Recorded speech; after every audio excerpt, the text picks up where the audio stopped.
Willkommen, bienvenue, and hopefully you can hear me for this strange stream. Get a little music going. Of Ludum Dare live with light. It's gonna be an interestingly different stream because we're gonna do some preparations for programming a game in a language that I haven't touched in probably close to 2 years now. But I'm going to need it again soon, and I really want to brush up on it. And so writing a game is one of the best ways to learn about a programming language. It's just so many things go into making games that you learn very quickly and solidly when you're writing games. Oh, right, there was something I was going to check on this.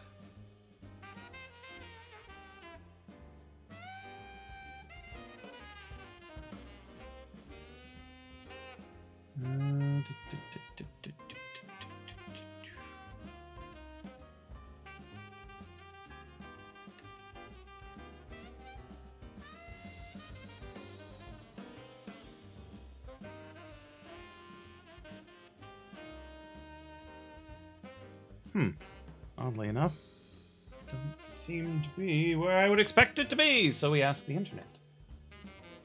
++ tab type.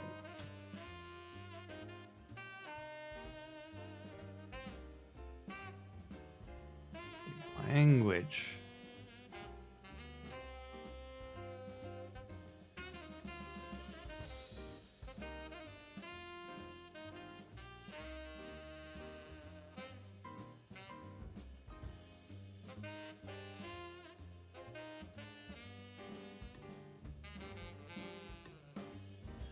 Okay, good to know.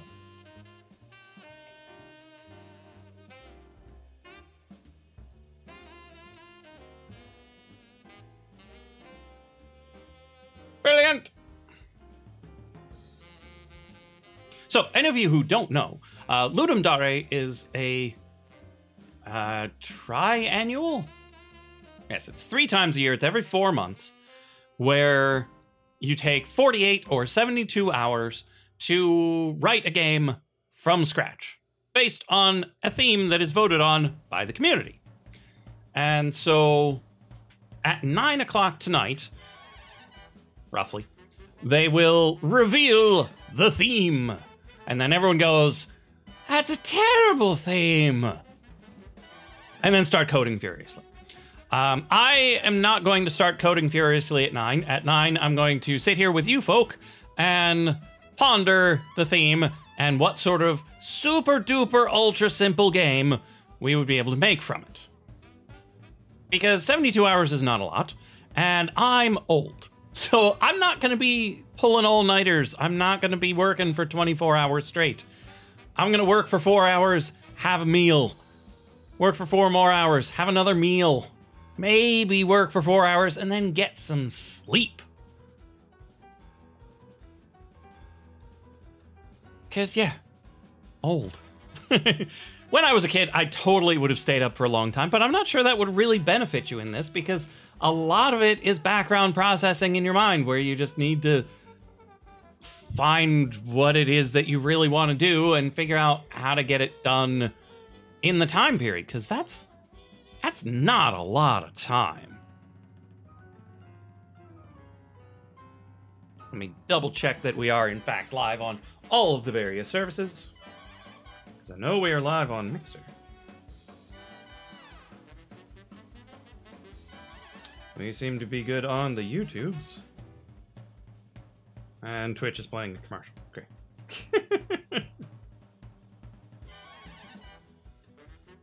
Well, yeah. Seems to be going well there as well. So my computer was a bit of a jerk today and decided to not be a computer for a while. So I just got it back up and running, and I've got at least a Python something up and running. So on left here, we've got our command line over here, where you can't see my mouse. Oh, I figured out what the magnifier key was last time. Is it Apple or Windows M? No, it's not Windows. Ooh, that's a good one to know, though.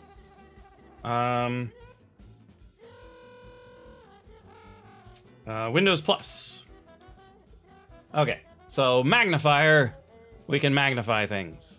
Let's move the magnifier itself onto the screen that it doesn't matter.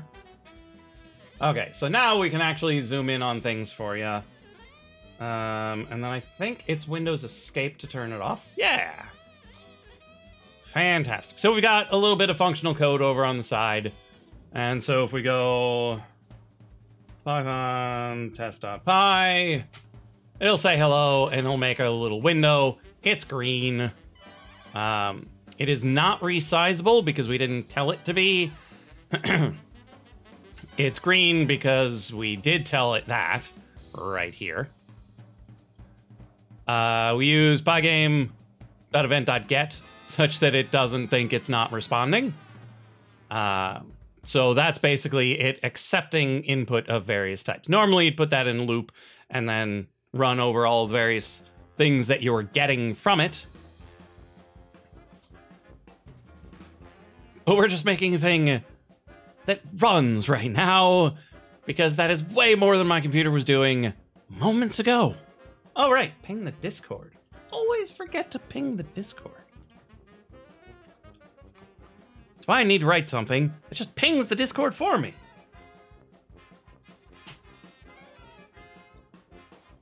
And hi there, Nixies. Welcome back. So we've got some green, and that at least is something. And so I'm not entirely certain which things I want to go over tonight before the reveal of the theme, because I did a bit of studying to know at least generally what I'm going to need, the basic layout of how ordinary things work.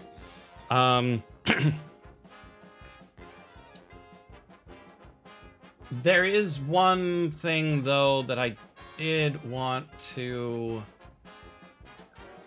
include, and it's this little bit of fanciness here. I know it's really hard to see there, but I'm going to put it right here for you. Now, the trouble is this isn't actually my environment. No, you missed the part where I was saying I'm old. This is not my environment, so that's actually not going to really help us. So let's not add that. This part right here, however, is also kind of important, and I always forget the exact syntax of it. So we'll just copy and paste that for now, because that is exactly what's going to happen. So basically, this makes it run a function when you call this. And if you include this file in something else, it won't run this part.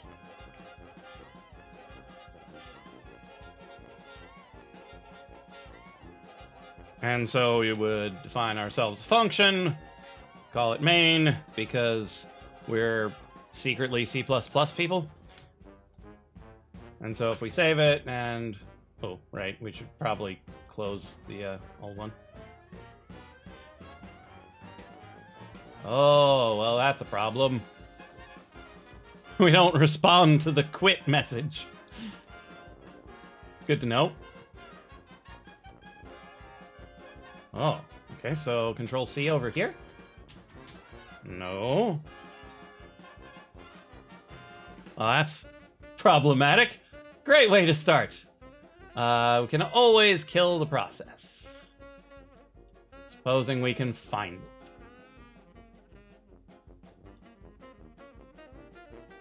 I suppose this is the one. There it goes. We'll keep that handy. Yeah, we should check whether or not Alt F4 works. We'll run test again. Still working. Brilliant. And then Alt F4 is ignored.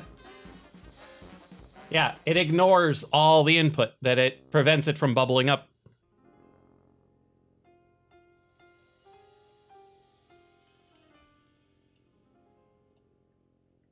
And so until we add something that lets us exit the game, it won't exit the game. Love it. Okay, what's up next? I know we're gonna need a logger, so pip install logger.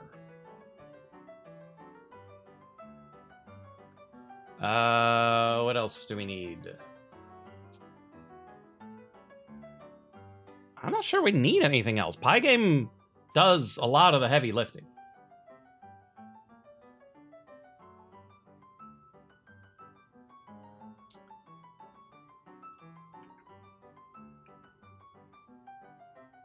And so here we just make ourselves a game running equals true variable. And so we do this while game is running, and then we need to do something to make it not run anymore. So for event in that, do some things, and now we need to look up how to get info from, let's say, the keyboard.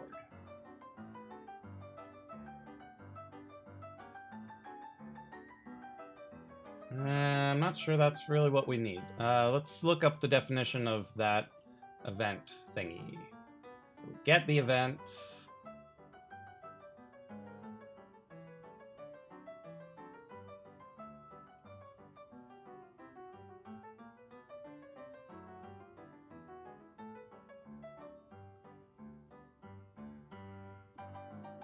So it'll give us an event.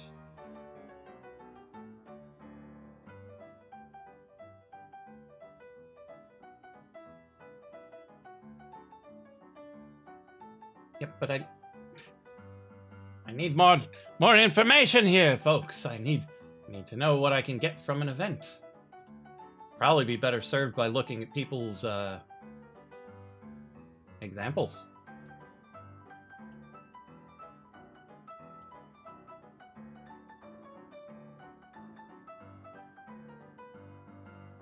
So we have event types. Key down, mouse button up. These enumerations are likely in this Pygame locals.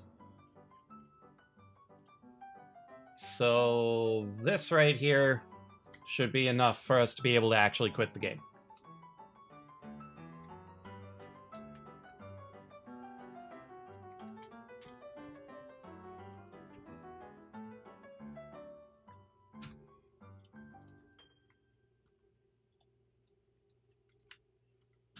Save it.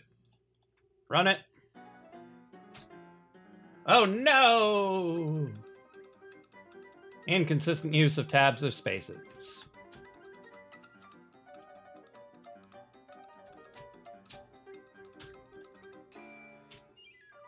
Welcome to the problems of copying and pasting with Python.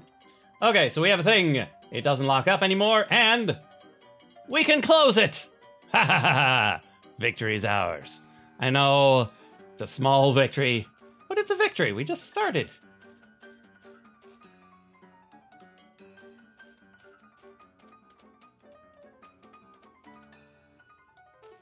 And so that right there is just a fundamental thing that you just need to be able to do. Can't do that, can't do anything. And is it not reading the YouTube chat? Ah, it's not reading the YouTube chat.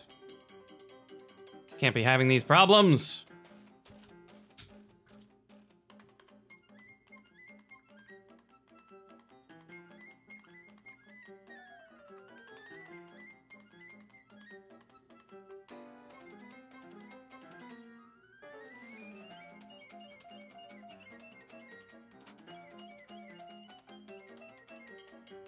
Okay, YouTube now exists.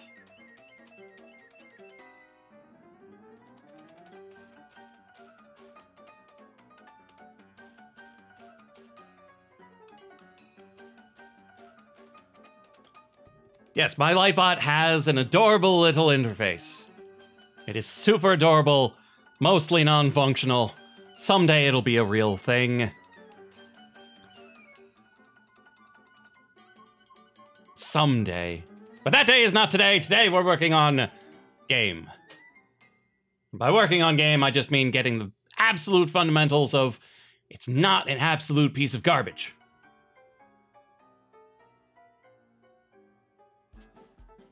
Okay, so I'm wondering where in this documentation would I have been able to find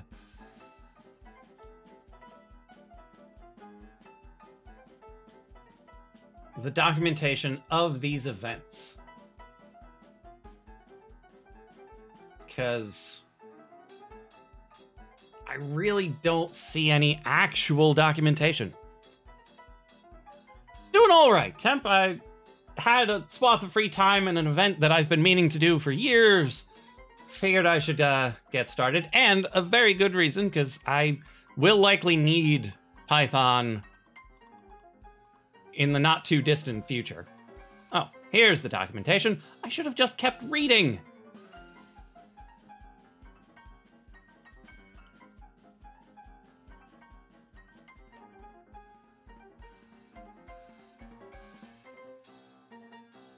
All events have a time. Okay. You can make user events. Ooh. So various input devices.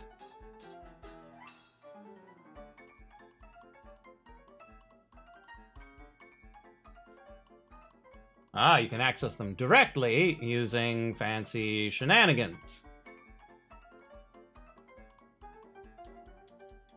Keep Pygame in sync with the system, you need to call pump to get everything current. If you want to call this function, usually once per game loop. So why pump instead of get?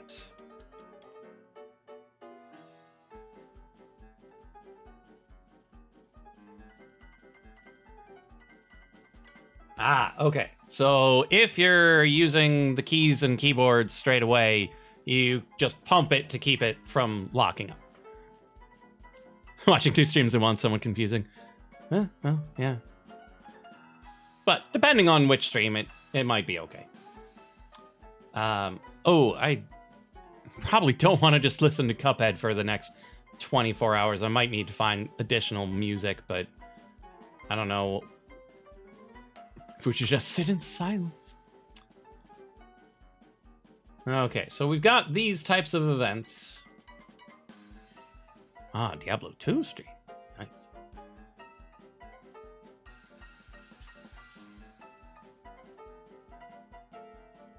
So, I'll need to sleep on whether or not to pull these events in the main loop or have them in a separate location.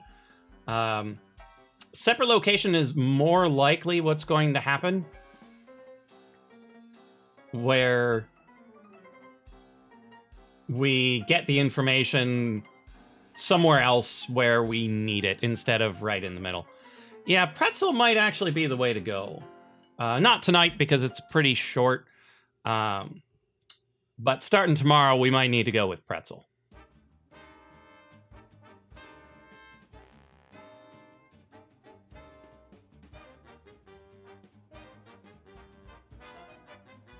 Okay, so let's just take a quick look at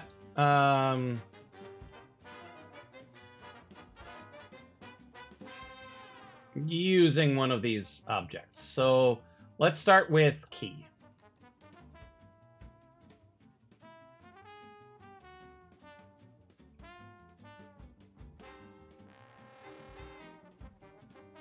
And so we would do pygame.key.whatever.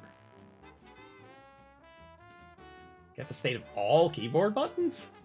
Yikes.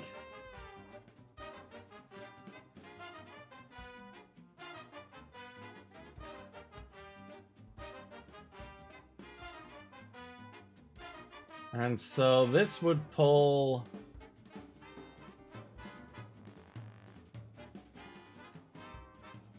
Oh, I see.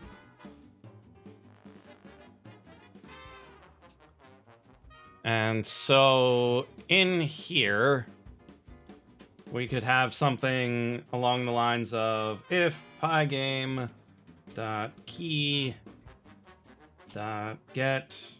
pressed. Oh, I don't know if Python likes that. So let's, well, might as well give it a try. Worst case is it'll yell at us. Okay, and then how do we get the name of it? Let's say we're detecting spacebar, K-space.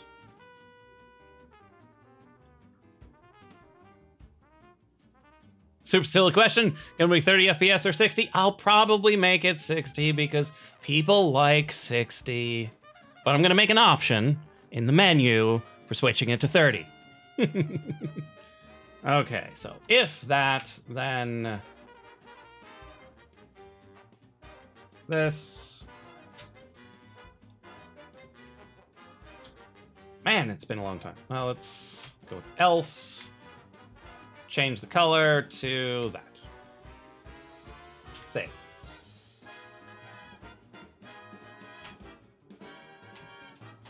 Hey, look! We've got keyboard control!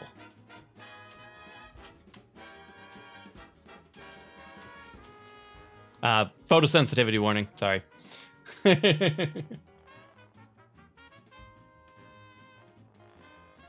Finding the retro Atari-like platform Pico 8 can run at 60 FPS. Well, if you're doing very simple things,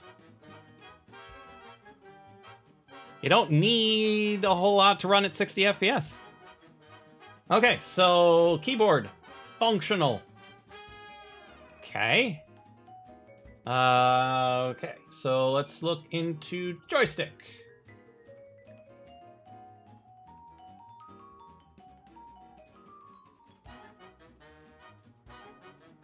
Well, if they give you code, you should probably use it.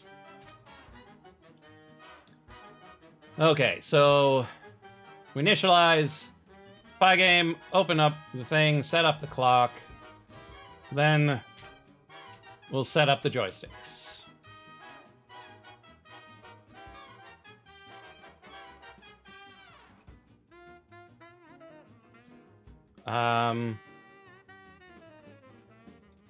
I know too many languages. I don't remember some of the tiny details.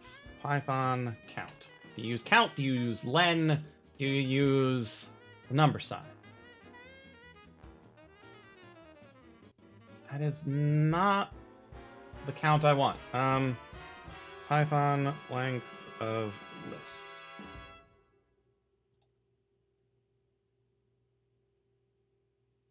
Len. Okay.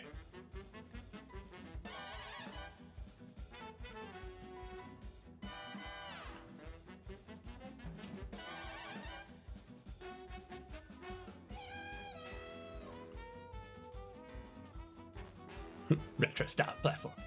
Okay, so we're print len of joysticks. Save it. Run it. We have one joystick connected. That's lovely. Which means that we could then do... Oh, Python uses words, right? Yeah.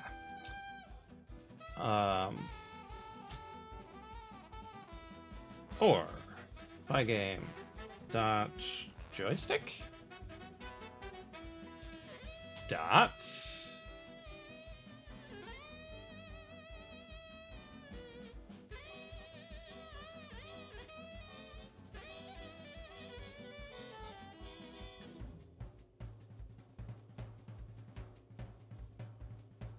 we need the joystick ID.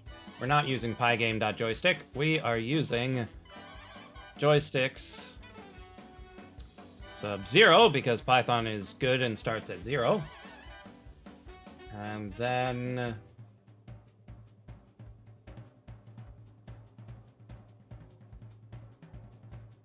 Get button, I think?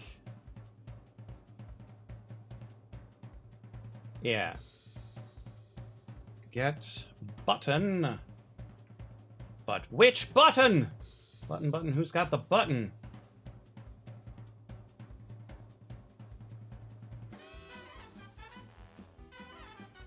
Well, let's just put in button 0 to start with.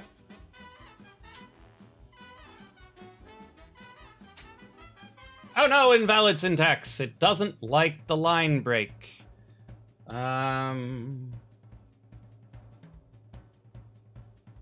Does it not like the space?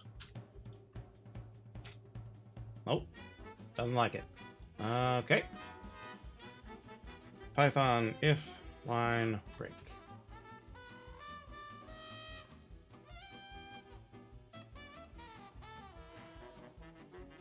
Parentheses.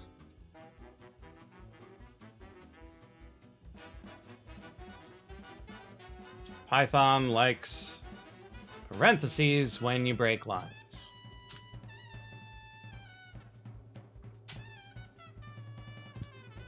Joystick not initialize.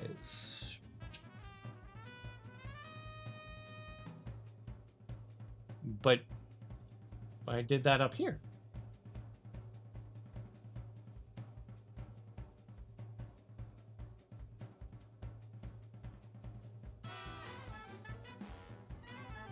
Do I have to initialize that in particular joystick?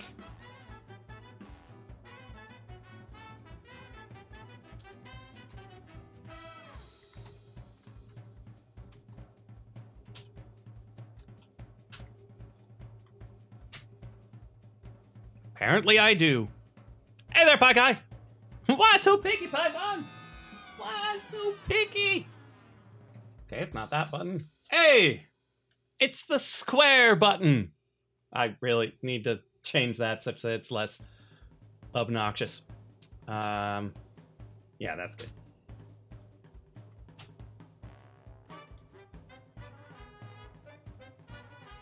Still pretty obnoxious.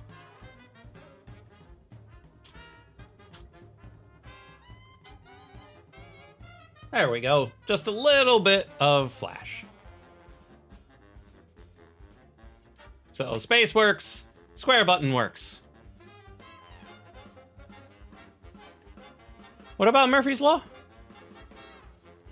I mean, I was just having a little trouble with some of the insignificant differences between Python and Lua and PHP and JavaScript and all the different languages that I know. That I don't know well enough to differentiate all of the little details if I don't work in them all the time. And like I said at the beginning, it's been about 2 years since I've done anything in Python. And even when I did work in it, I think it was only for about 3 months. But we have controller support, we have keyboard support. We have a color on the screen. We have the ability to close the program, which you'd think would not be a big deal, but it's kind of a big deal. Oh no, you have to go, Nixius? I'm glad you could stop by, though.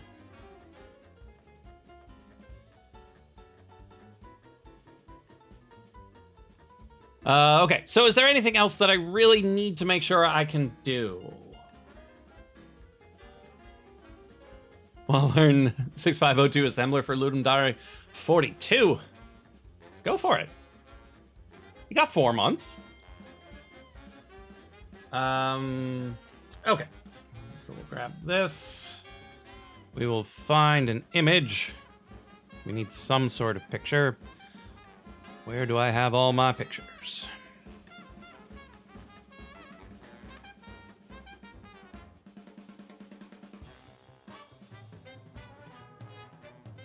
There's a good one.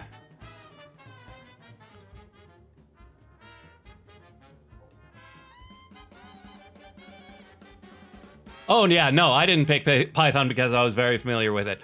I picked Python because I was very unfamiliar with it. And I want to be better at it because I'm predicting that if I do the PhD program I'm looking at, they're going to be doing most, if not all, of the programming in Python or C++. And seems like as good a time as any to learn. Okay, so users, me, 41. Copy over an image.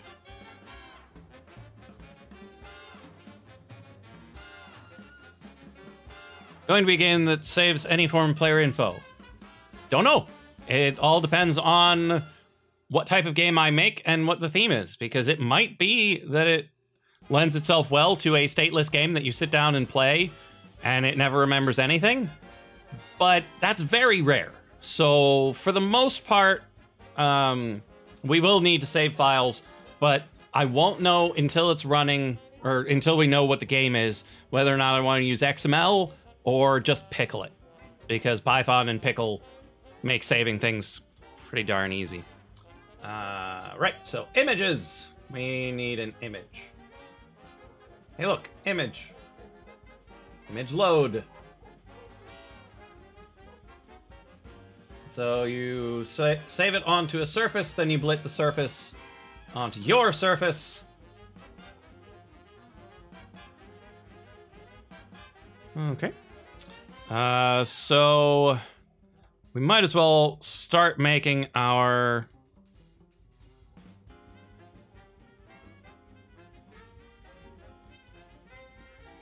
actual tree of things.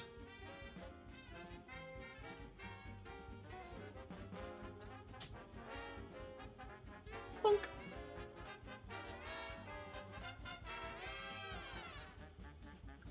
Yeah, pickle is probably something I'm going to want to check before too long. Okay, so we will borrow this code for a second.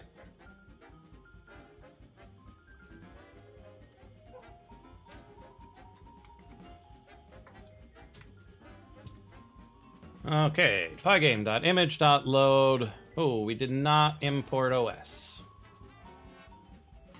We might need that. Okay, OS path join. Resources, comma, images, comma, what was that called? Light 256?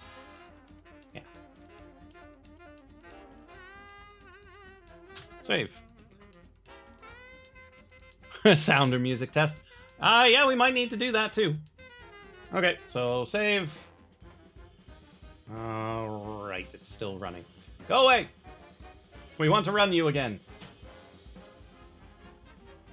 Okay, no syntax error. And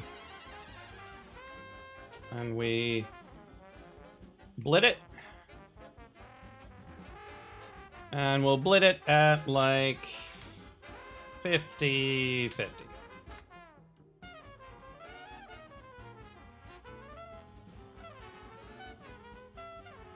Yeah, OS is really useful. You'll use it all the time. I just forgot. Hey, look! It's me! And my controller still works. Spacebar still works.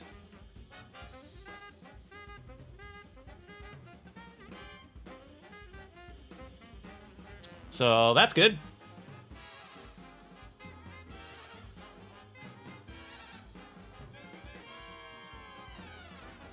Okay. So images are just fine. I do want to check on one thing though. Blitting is for the surface.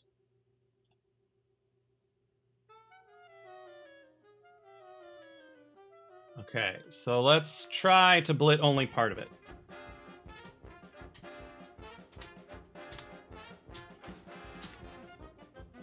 I don't know if it needs to be an actual rectangle or if it can just be a tuple.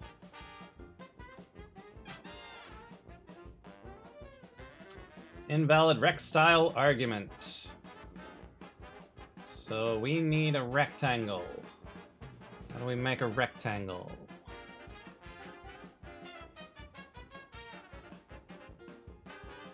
That's an interesting question.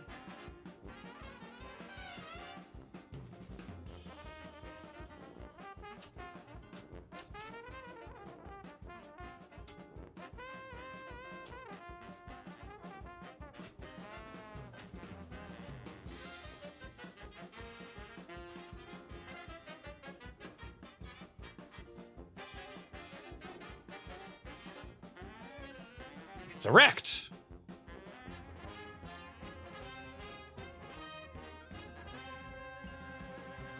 Under draw? Erect. But that's not dimensions. I don't want to draw a rectangle. I want a rectangle object that gives it a top left and a bottom right.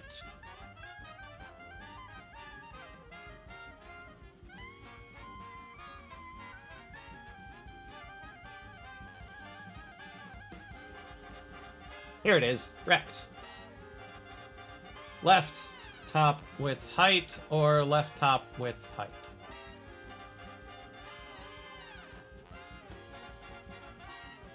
Oh, right, because it has to be 4 parts.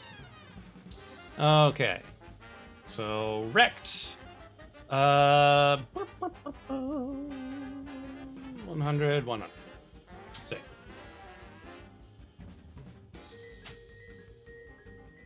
And we have a partial blit. I forgot that it's shifted, that it's not just the size of the rectangle, it's also the location.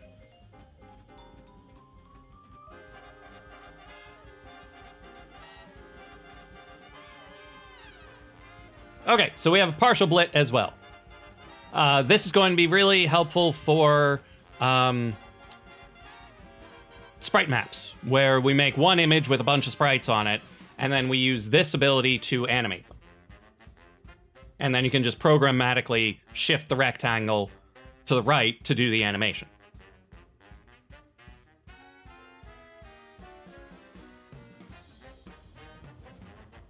Okay, so blitting, partial blitting, loading files, well, loading images. Let's see if I have any sound effects just laying around. I'm sure I've got something.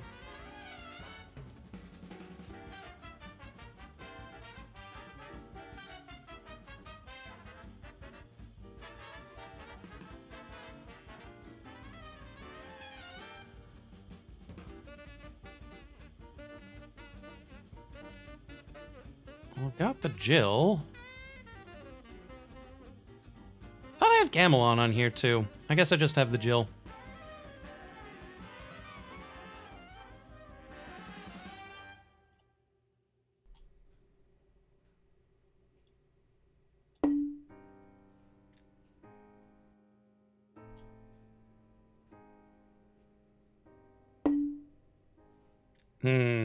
It's not very far apart. Oh yeah, we've got the duck. What am I thinking? We don't need a Jill, we've got a duck.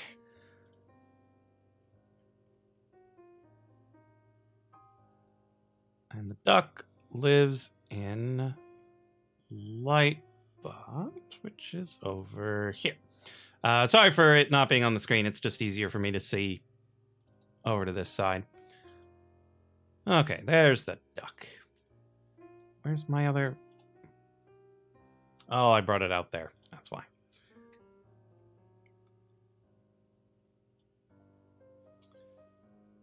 Oh, actually, that just means I work out here.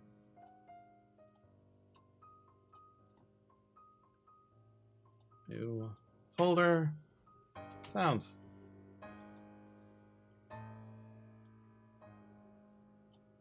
Hey, look, it's a duck.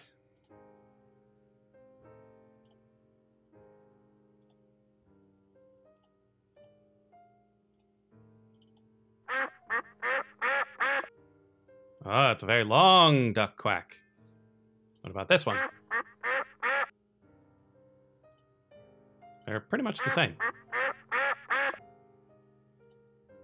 Pretty much the same. Okay, so we have duck2.wave. So, we come over here. We go to sound. Why is it only mostly in alphabetical order? Because we got music. I thought there was a sound one as well. Ah, there's the mixer. The mixer is where you can create sound objects.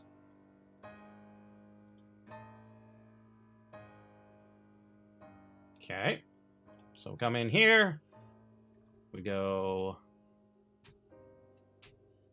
duck equals pygame dot mixer dot sound of os dot path dot join of resources sounds, and it was duck2.wave.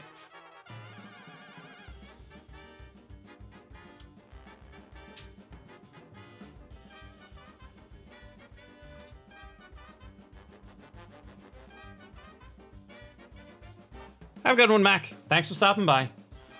Okay, so we have made our duck. And we just need to play our duck.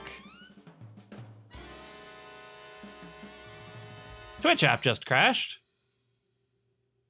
Like Twitch in general or your Twitch app? I believe I'm watching it on Twitch.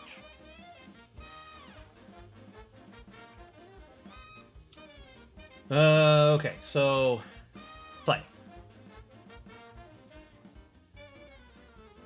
And so come in here.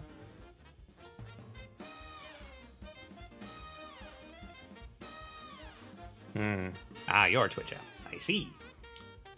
So we want to trigger it when this changes. So prev press equals false.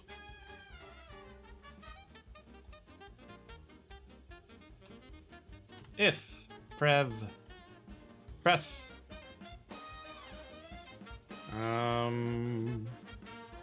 again with just the stupid little details. It's the unary not in Python.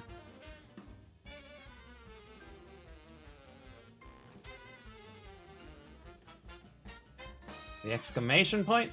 Okay. Or is it the word? It's the word.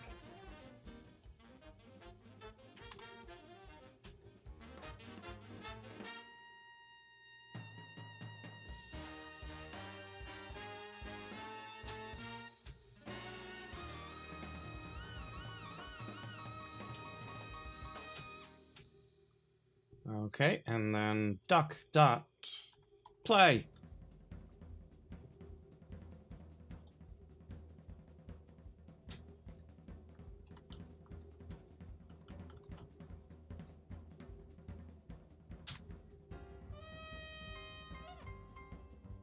Okay.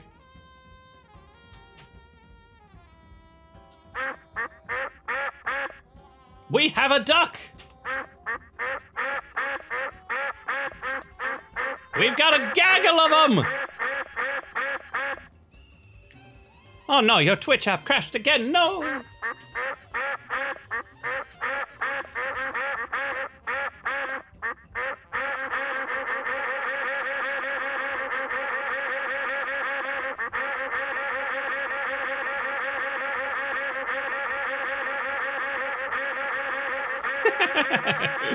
Oh, that's a very Steve Reich duck setup. Okay, so we've got ducks that play as sounds. Now to see what the difference is. Oh, we actually want to see what other things we can do with sounds. Please stop! I stopped, it's fine. Okay, so we can play them, we can stop them, we can fade them. Get and set the volumes, get the length, that's important. Get the raw in case we want to work with the samples.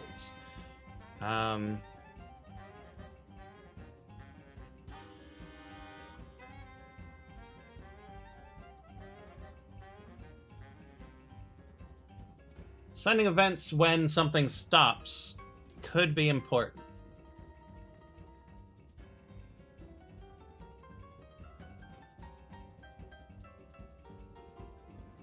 Okay, so it lets you loop it for a maximum of a certain amount. So that's really good if we've got a synthesizer type setup going, such that we can construct a sound as we go.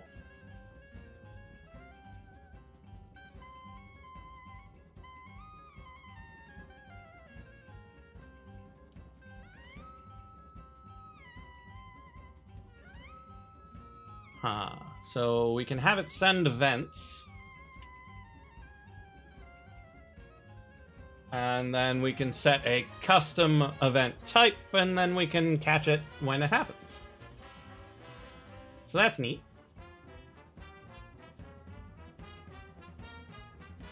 You can queue sounds in a channel, so if you need to construct it in a row, that's good. We're probably not going to get into that level of stuff, but it's good to know that it can do it.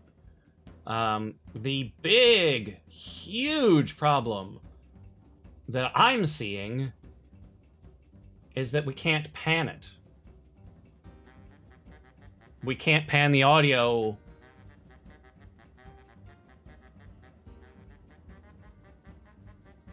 Yeah, I don't see any way of panning it.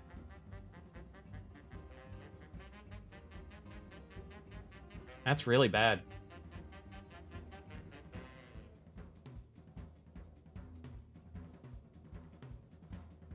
And that's a huge oversight. Like, that shouldn't be that hard to do. Like, there should just be a pan in with the volume.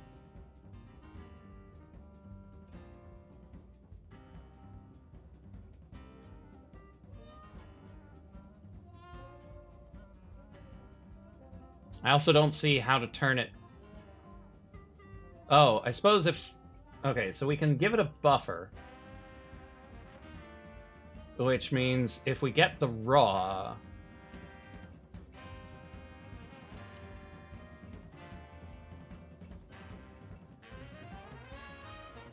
I don't even think raw would be the best plan. Probably sound array.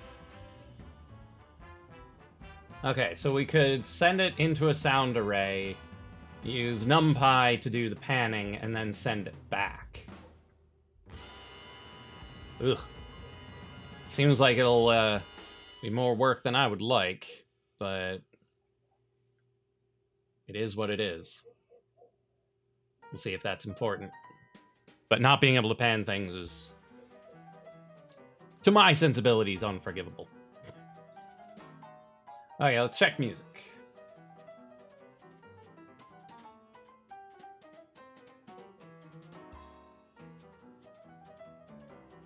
More or less the same sort of thing. I'm not sure why they're separate. Weird Monster! We're working our way through the bare essentials for any game that we might want to work with. And so we've got our thing, it's still running, where we can run it. Says hello, tells us we have one joystick attached. It blits part of an image onto the screen. And if we press the space bar, the background will change color, and you will hear a duck quack.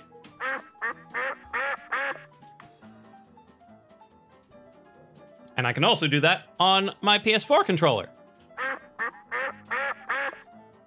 And I'm still holding the button down, so it's not playing infinite ducks, it just played the one. It's kind of important. So we have keyboard support, we've got controller support, we can blit images, partial or complete. Yeah, you need controller integration. We've got audio, even though you can't pan it easily. So we might need to spend some time during development to figure out how to send it into a sound array. And then attenuate one side and strengthen the other.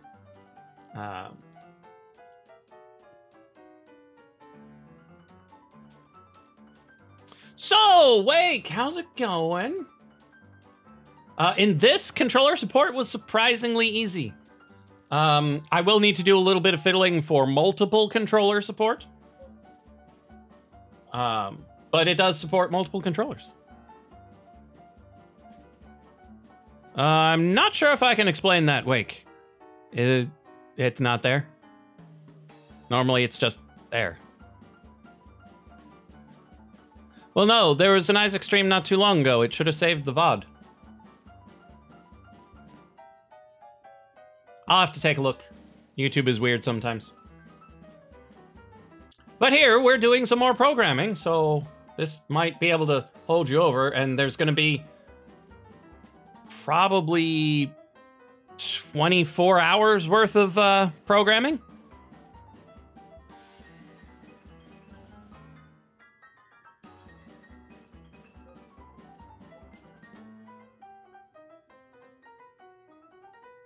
Okay, so let's see. No, we are not streaming all night. We're doing some initial setup. They're going to announce the theme at 9, but then after 9, there's 72 hours of programming that can be done.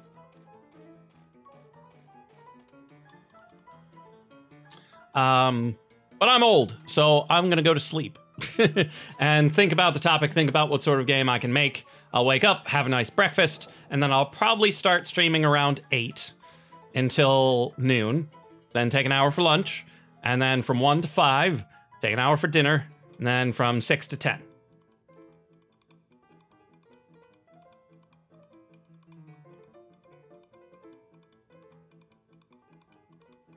Mini game, yeah. That's kind of what this is about. It's making tiny games that are kind of cool that could eventually be awesome. And yes, that is a lot of streaming. But I have a weekend off for a very... I don't often have weekends off. More fun than Minecraft itself, at least unmodded. Neat. I've never streamed that long in one go, but I have programmed that long in one go, so there's that.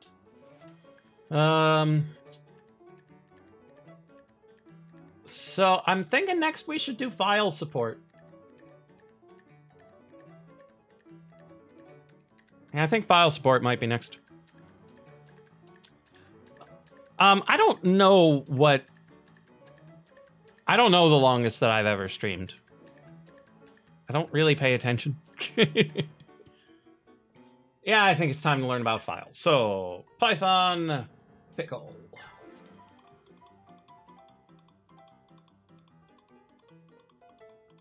Yeah, I'm never going to unpickle something that I didn't make.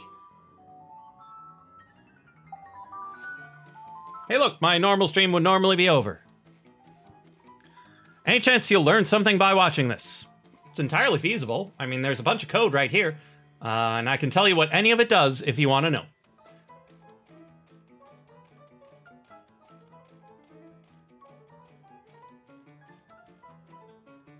It also depends on how much you already know. Because if you already have programming experience, a lot of this will be fairly straightforward. And right now I'm doing super duper ultra basic stuff. So yeah, if you've got questions about Python, feel free to ask. I will answer them as best I am able. Okay, I'm going to move this over here such that we can keep the code on the screen. So...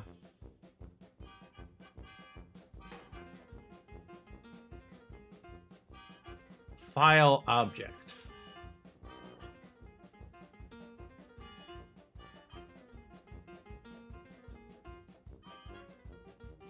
Tubby custard. Awesome.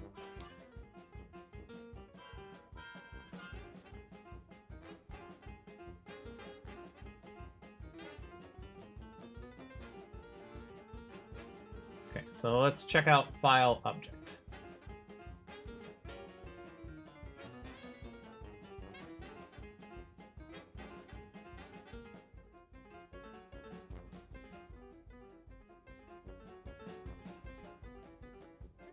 Ah, so we use the I/O module to open the file, and then we hand the file to it. Yes. Most basic HTML for bare bones website. Yeah, I personally don't consider HTML programming. But that's a personal thing. Everybody's a different person. Okay, so let's just do a quick using pickle. Because this should give us just the basics.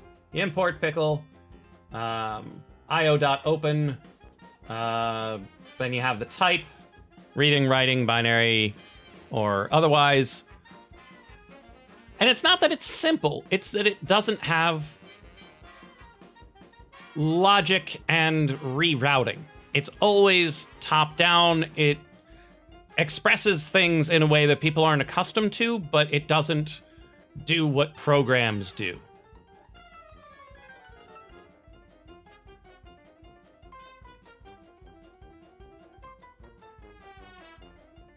Okay, so let's install pickle. Now let's close our program.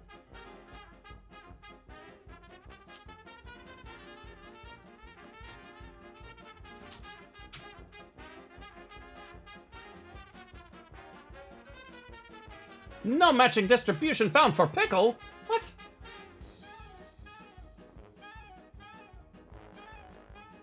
Can I not pip pickle? I thought I could pip pickle. Yeah, Python is certainly an easy place to start.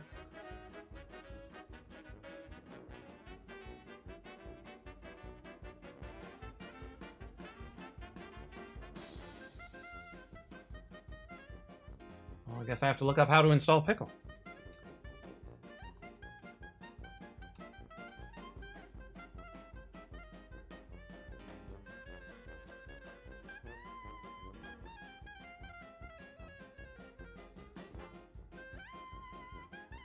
Ah, sea pickle.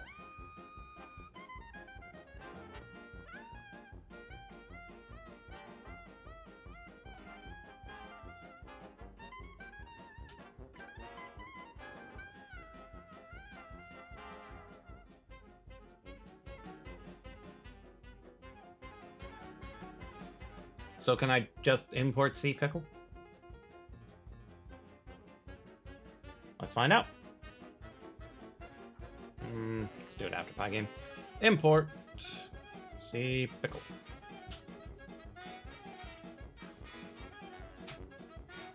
Oh, sea pickle doesn't exist like that.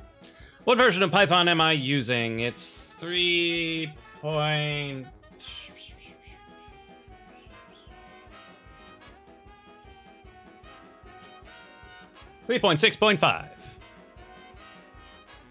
Pickling is just taking a variable and shoving it into a file. Can I just use pickle?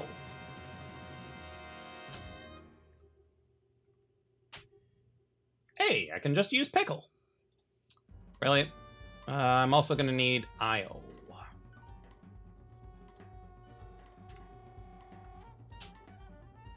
Brilliant.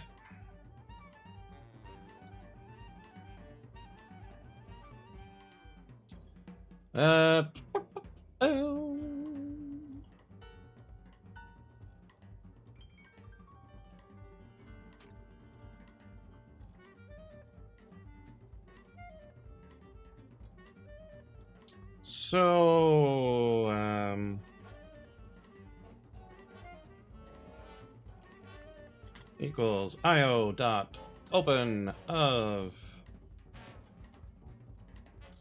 save01 dot det, and we're going to read it binary.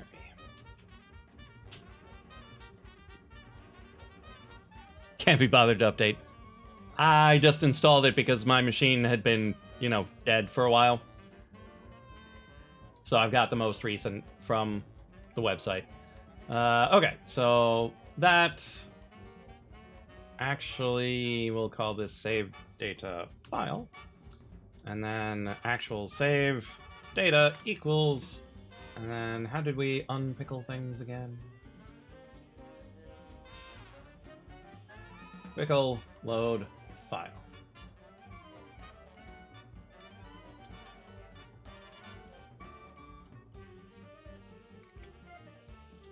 And spelling errors are going to be the bane of my existence. As they are, most likely, for many of you. And then I believe we can just do save data file dot close. So how did I learn programming? Way back in the day, I got a book on BASIC and taught myself by making text-based adventure games. Do we have to close our pickle?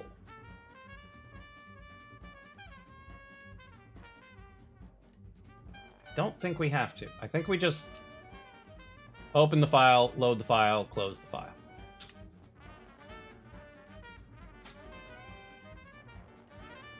No such file or directory. Brilliant. No, they were not better than King's Quest. I was in, like, 6th grade, and they were pure text, like the Zork games. So, if save data files... I think that's what it would do.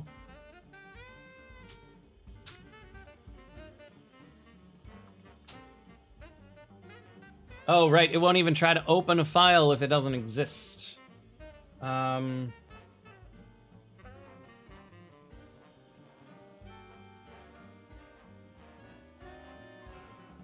Python check file exists.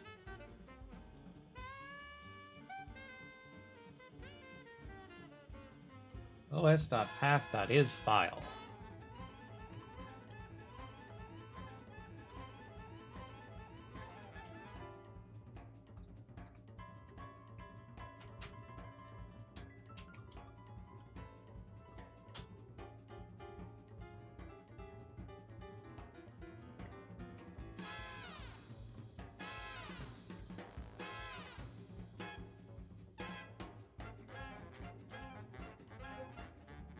Okay, save. Now this should do nothing. I love nothing. No, not everything is better than King's Quest. I love King's Quest 4, and I kind of like the first 3. Seems strange that I don't have a Stack Overflow account. I don't have time to do that stuff.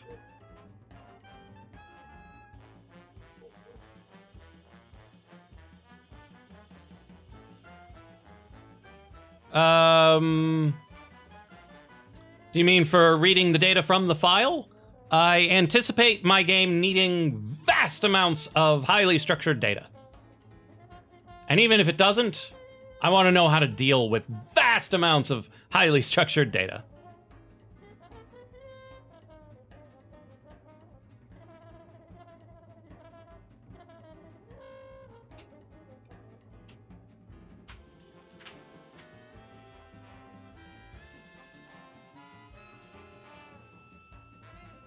Right, but why do I need an account?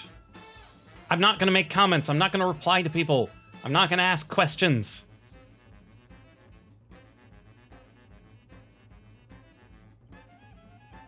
So, Pie Guy, say you had a class that had an indefinite number of members that you wanted to save all of which to a file.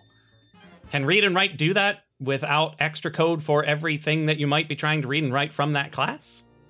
I want to be able to just take that class, pickle it into a file.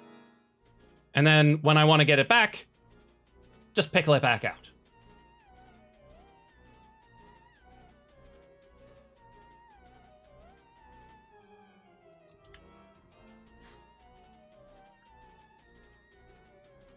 Actually, class belongs up here, really.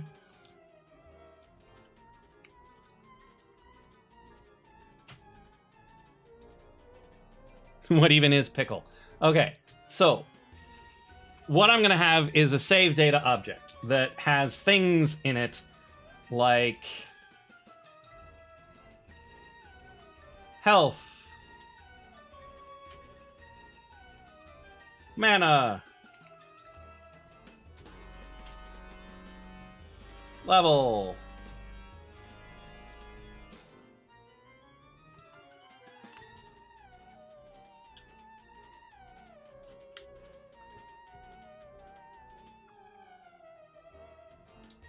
Okay. And then I will have down here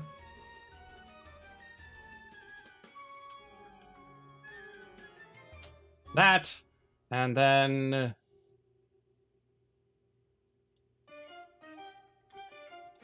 we'll write it in.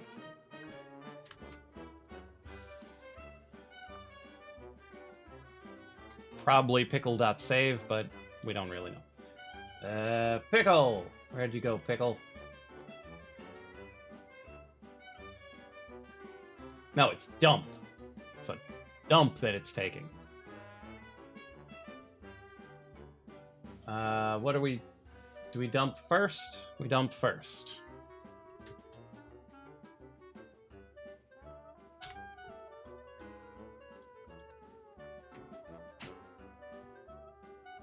Okay, so now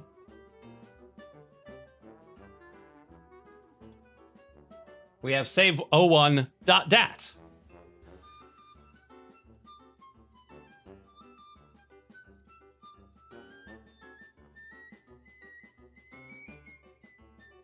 That has some information in it.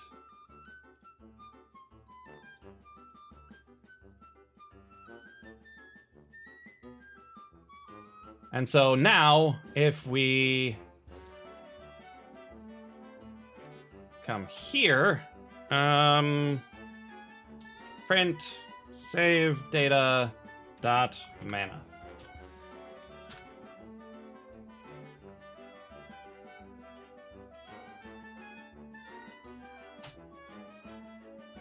Now it knows we have 120 mana, and it got that from the file. So no matter how big or complicated or weird our save data gets, so long as we just put it in our save data class, that one line will load the whole thing, and this one line will save the whole thing. Structure intact. So we don't need to know anything about what it is we're saving. We just need to know that it's in one nice, friendly location.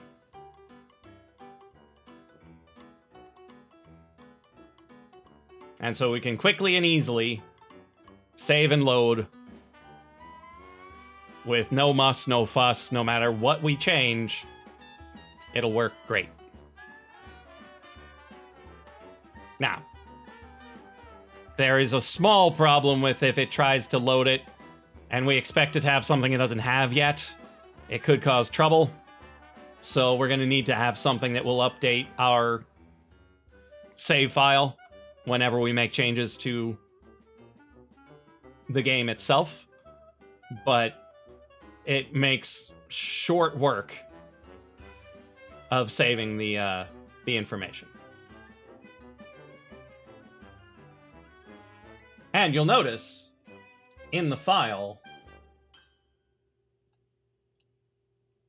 nowhere in here do you see the word Cheshire. So let's see.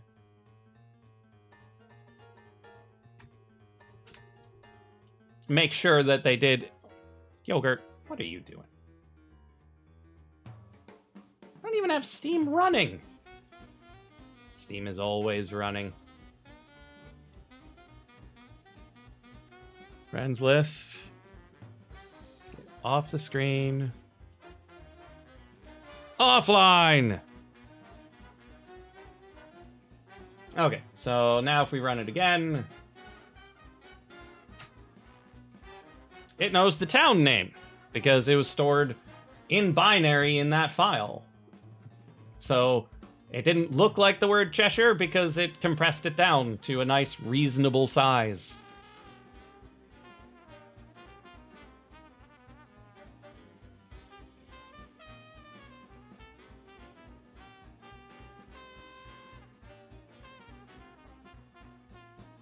We don't actually need this here because pickle.dump doesn't actually return anything. So let's change this to Cheshire Hampton. And so now if we run the program once, it'll still say, oh, Now it says Cheshire Hampton. Oh. It might not actually save any of this into the file because none of it is dynamic. Fascinating. It's an important thing to remember. You're installing Python. Have a course up right now. And you'll finally learn the language. Hey, now's as good a time as any.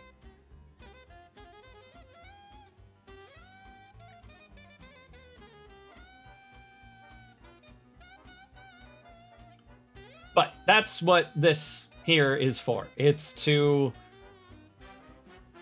set up a structure for your data, save it, and load it. I'll check on it when I can, Wake. And I can't guarantee that YouTube did anything friendly with it. But yes, I will take a look at it. Let's see. So, visuals, sound, controls, files. What else do we get?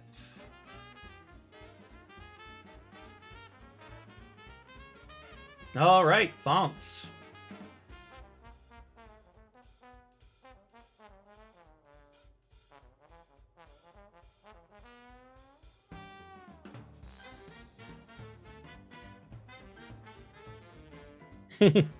Thanks, Wake.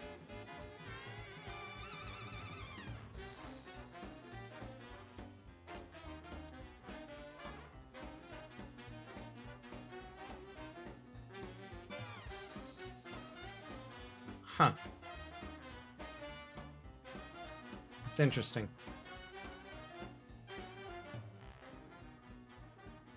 Ah, render text onto an existing surface. That'll come in handy. I'm not sure how much, if at all, we're going to need that.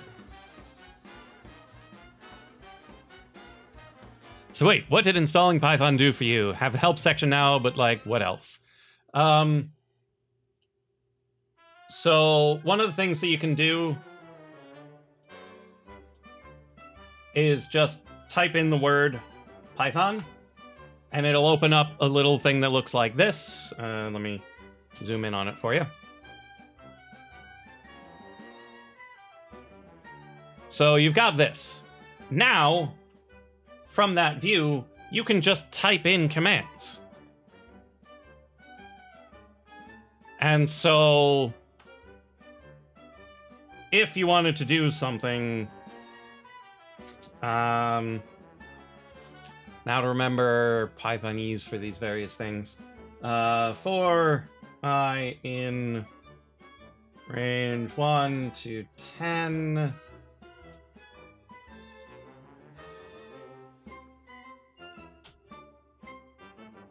Right, it's not R, it's Python.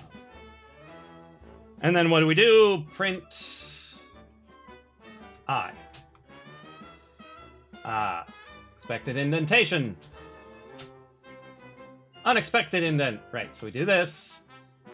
And then we do this. And then we hit enter. And it prints from 1 to 9. So that's a place to just play around with the language. And see what you can make it do.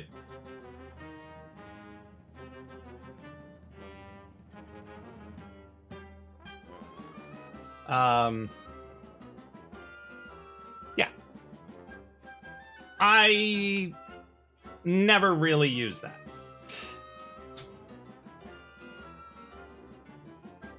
Because you can write Python files that are .py in a text editor that do a whole lot more fun things, and then you type Python and then the name of the file, and it does those things.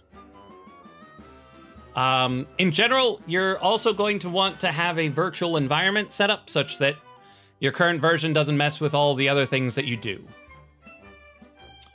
.py, generally, is the accepted extension.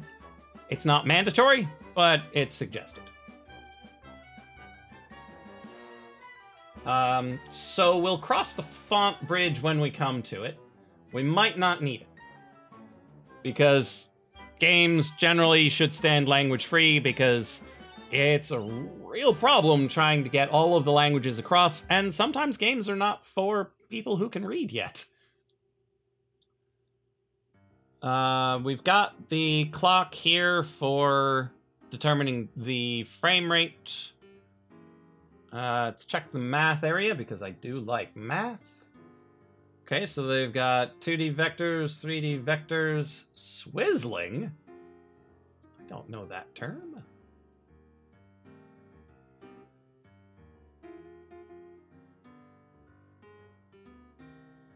Okay, rotate in place, rotate around the X, rotate around the various axes.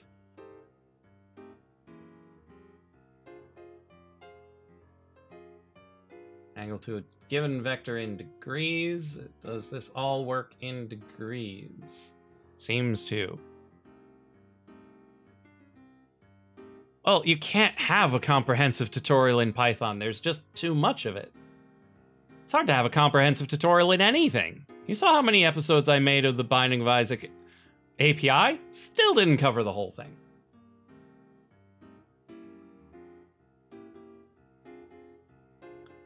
Lerp and slurp. Normalize. Okay, just regular old vector stuff. Swizzling. Deprecated. Not needed anymore. Goodbye, swizzling.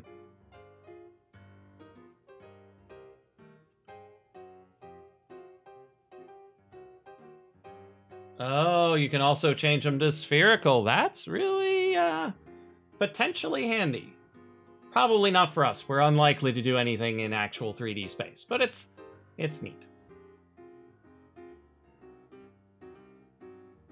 Cross products are fun. Dot products are handy. What else do we have? Camera.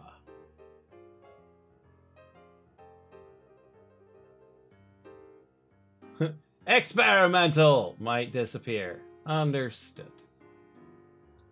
GFX draw.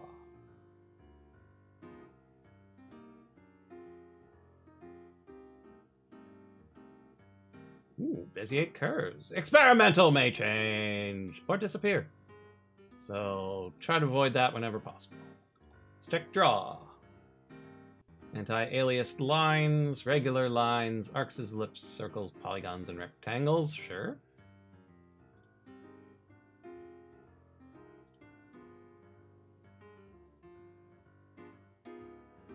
Toggling full screen is kind of important. Set mode. This is also important. Setting it to full screen versus resizable versus no frame. So we'll probably want to make our game able to go into borderless full screen.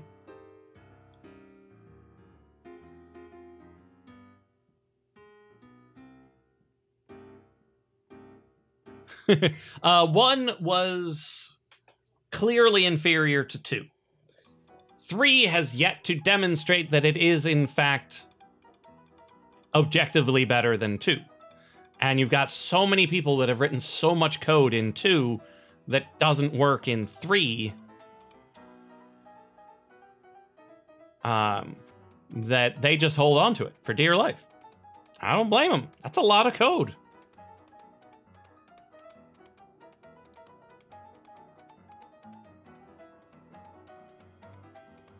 Okay.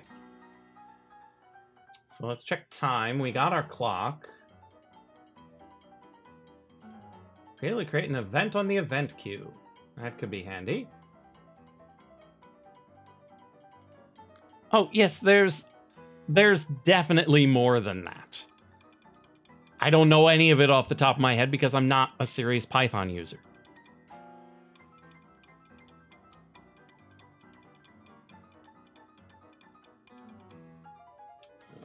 Locals.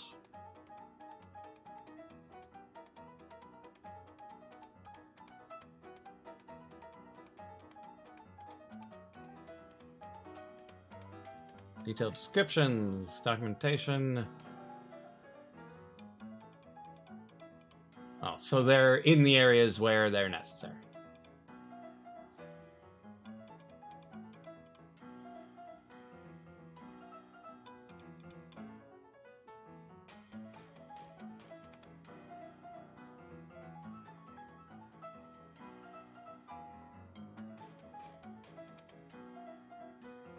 Okay, so it has built-in sprite collision if we want it.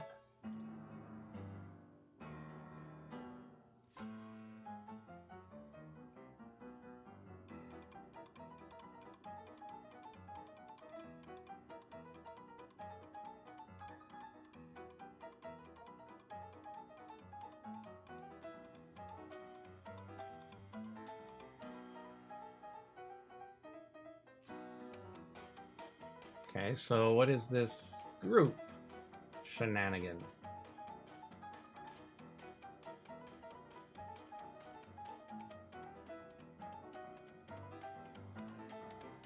Oh, so you can group the sprites together and then blit the ones that are necessary.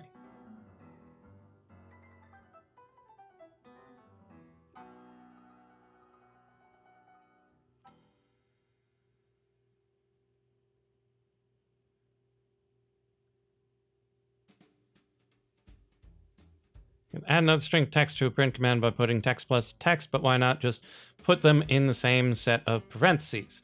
Well, I don't know what happens when you use a comma.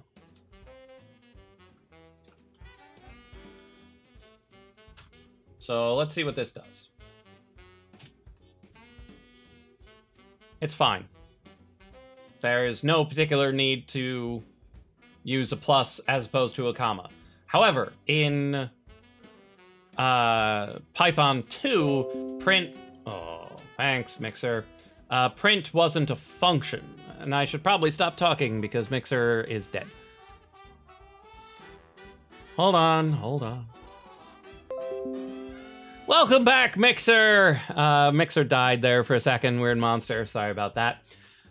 So, I was saying that in Python 2, print was not a function. It was a command. And so it doesn't accept the comma. And so you would need to put a plus to concatenate the two strings. Whereas when it's a function, then it can have multiple parameters, and you separate them by a comma. One other thing you'll notice is that by putting a comma, you're adding a space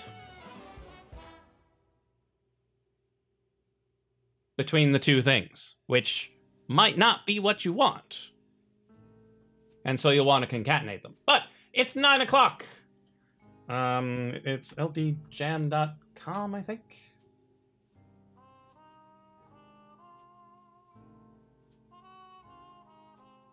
Theme announcement soon. Check Twitter. I don't have Twitter set up on here. Combine two incompatible genres.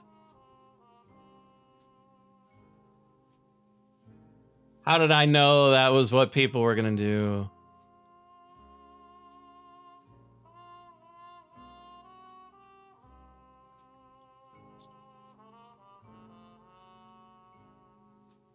Is what, like, the trickiest one?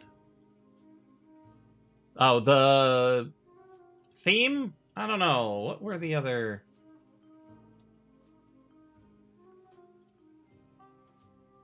Okay, so the other themes that people did not vote for were You Are the Weapon, which, fairly straightforward. A Light in the Dark.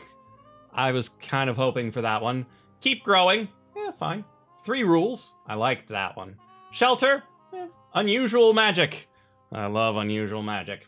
Color Changes Everything. I had an interesting idea for that one. At the Beginning, There Is Nothing. It's fairly ordinary. Combine 2 incompatible genres. Hey! There we are. You really shouldn't mix those. That one could have been really fun. Floating Islands. It spreads. The environment changes you. Fragile. Fragile. You are what you eat. And self-replication. So we're stuck with combine 2 incompatible genres.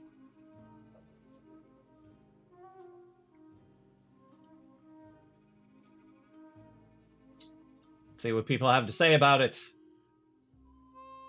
By their very definition, their incompatible theme is not doable. No! Who voted for this? What? My prayers were heard!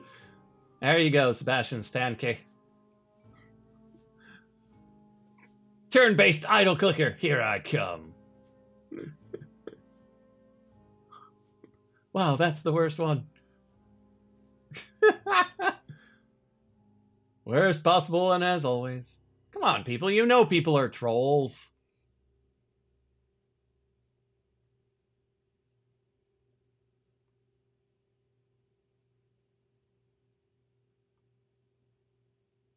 Oh, man. Rip everybody.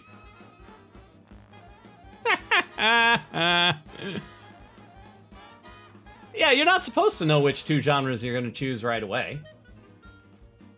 Oh, the results!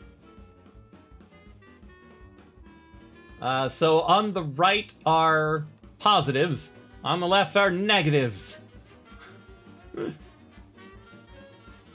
So combine two incompatible genres, and You Are the Weapon were the only ones that got positive votes. Everything else was in the negatives. Wow.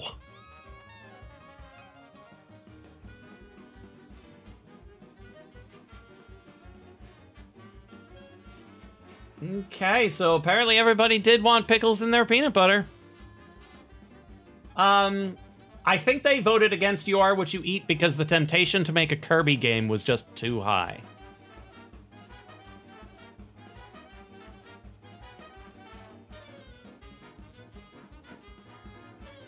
So combine two incompatible genres.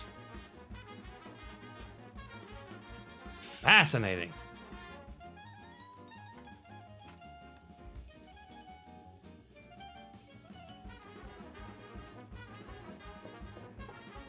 So, for this you would likely need a list of genres and figure out which ones just don't mix.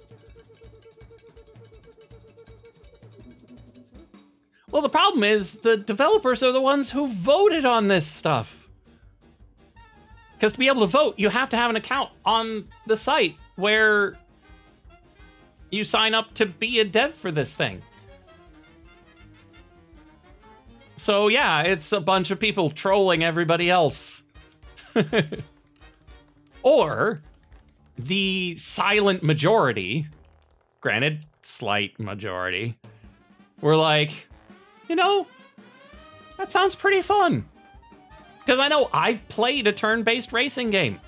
It's a good time. Granted, it's not a video game, but still, it's turn-based and it's racing.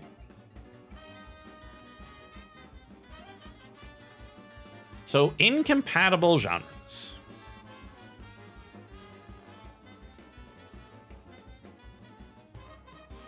Because I don't want to do anything first person, I don't want to deal with 3D.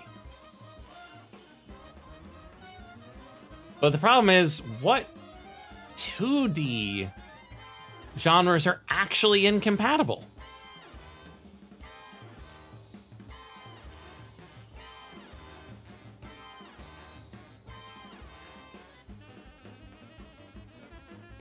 Or we could try to think outside the box and,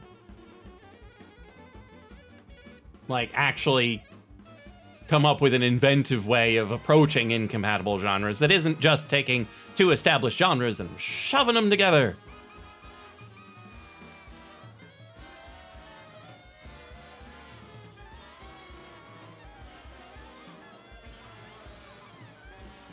See, a driving rhythm game doesn't seem all that incompatible to me.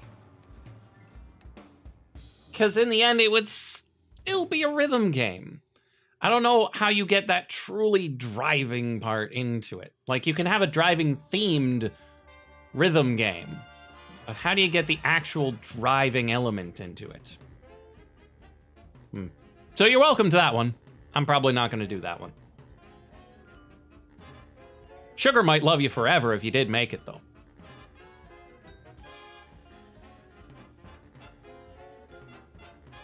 Because I do like the idea of a rhythm game, because I've got tons of instruments laying around that I could use for getting samples.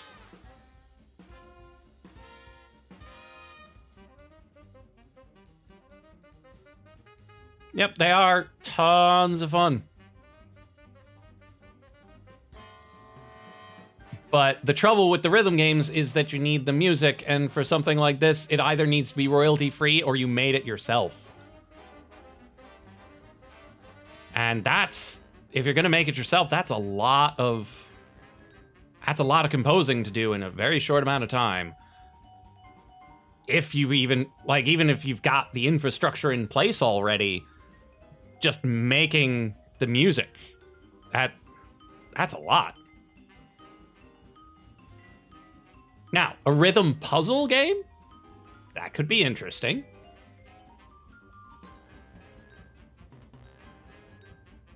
I would say make an audio game, but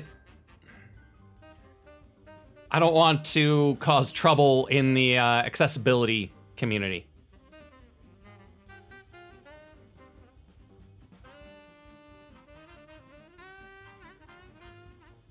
Oh yeah. Weird Monster, that's not the problem. But for it to be a game, you need dozens of them.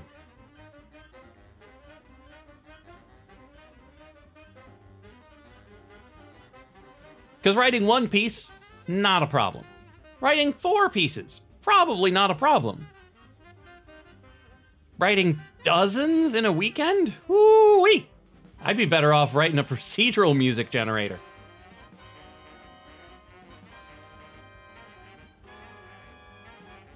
But there are some people who are working in teams, so they'll have someone dedicated to the music, and so they can spend the entire weekend just composing.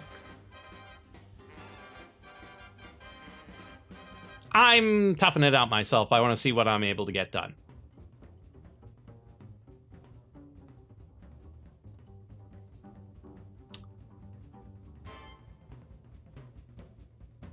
Idle Racing, I already played one of those. Okay, so let's brainstorm what the various genres of games even are, just to make sure we're not missing any. Because we've got the rhythm games, we've got first-person shooters, we've got third-person over-the-shoulder Diablo-esque games. You've got brawlers, like Full Metal Furies. You've got fighting games, like that new Dragon Ball Z fighter game, or the Smash Bros. Games. You've got grand strategy, like Stellaris or EU4. You've got standard platformers. Within platformers, you get Metroidvanias, as opposed to linear things like Mario.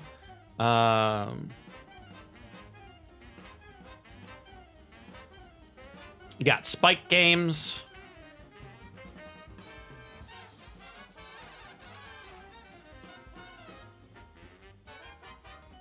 Like, a rhythm Spike game might just make it easier.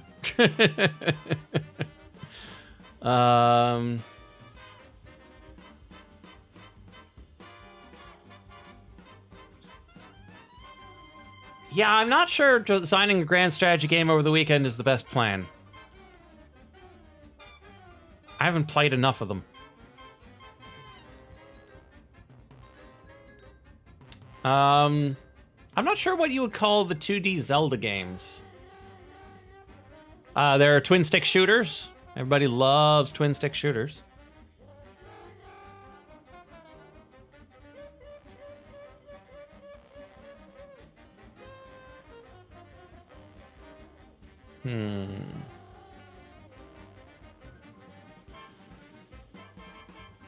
Yeah, driving beat 'em up could be interesting. It's just a question of actually mixing them instead of just having the two things. Because you could make a biker game where you go around on your hog for a while and then you get off and you beat people with baseball bats. You would call the 2D Zelda games bad? Ugh, what a world. Horrible, horrible thing to say about Link to the Past. Now, I can see you not liking the first one. a little unpolished. The second one, a little unpolished. But the third one, come on. Oh, it's great.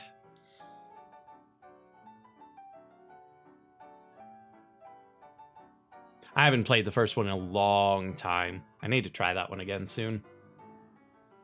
Okay. So, we're still missing some. There are isometric RPGs. Had to use a guide, still had blast. Yeah, that game might have required one. So yeah, there's isometric RPGs. Well, now with Slay the Spire, there's that and Hand of Fate. You've got deck builders in video game form.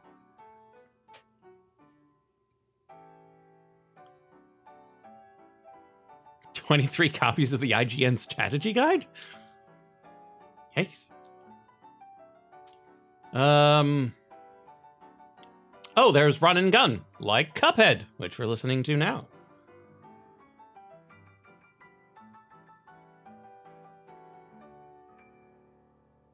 Grand Strategy Run and Gun. Oh, man.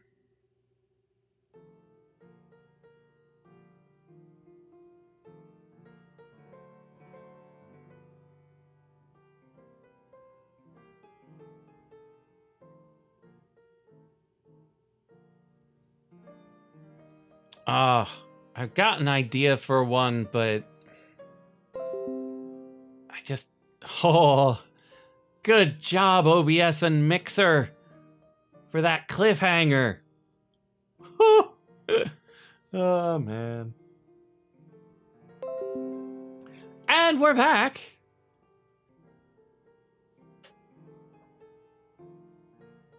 That cliffhanger was fantastic. I had an idea for a game that would be really interesting and really difficult.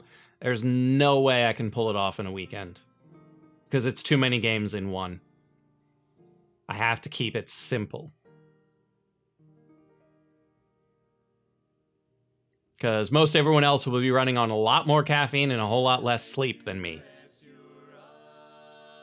And there's no way I would be able to get it done. Let's see. So we need something simple.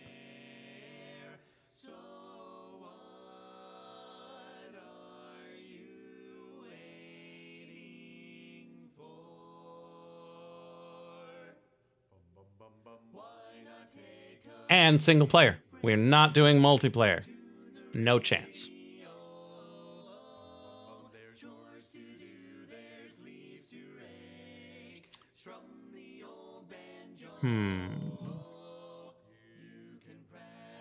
Puzzle Run and Gun. Hey there, Roaring Dragon. Welcome back.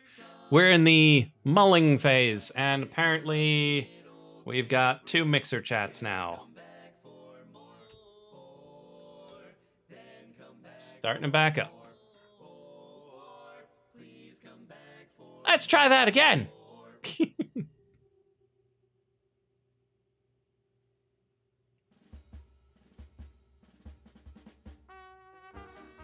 But yeah, a puzzle run and gun could be fun.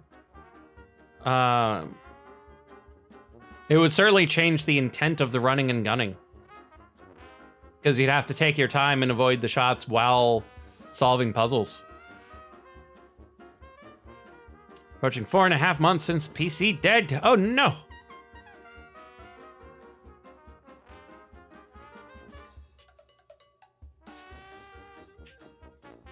Nah, there's no reason to sell it, particularly when there are better free alternatives out there.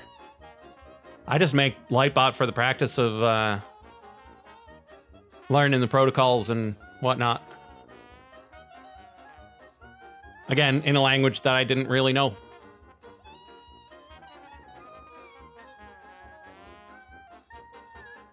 Huh. Because the real problem is going to be, the moment you come up with a good game idea, it's going to show that the 2 genres are clearly compatible.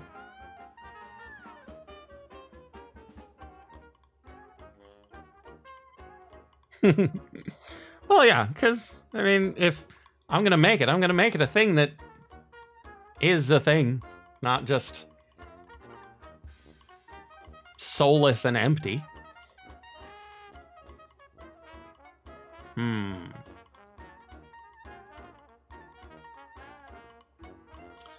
Okay, so yeah, this year, well, this, I don't even know what you call it. This third of the year, because they're every 4 months, is combined two incompatible genres. And so everybody who uses Twitter hates it, and 300 additional people liked it.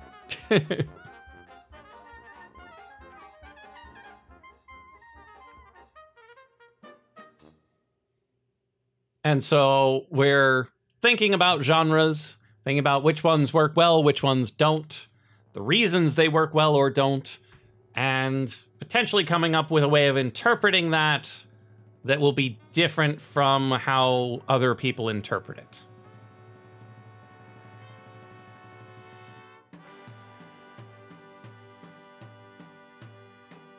And so people have been doing that in board games recently, where they combine two previously oil and water genres to get something that's really quite good.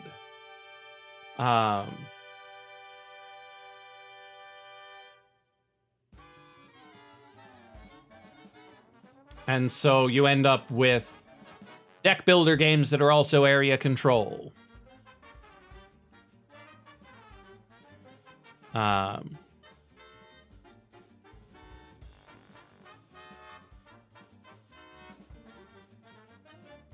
Real-time action and coding. Yeah, the thing is, I want to make something that you can play on a controller. I know that much. Because we went through the effort to make sure that we had that compatibility. So here we are with the stupid little program. We push a button, and it quacks at us.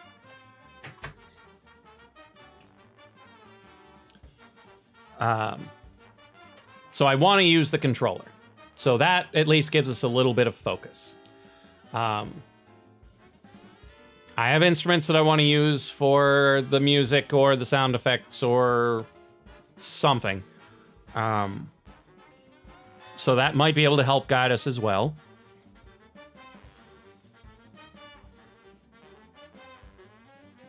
And so... yeah. Incompatible genres.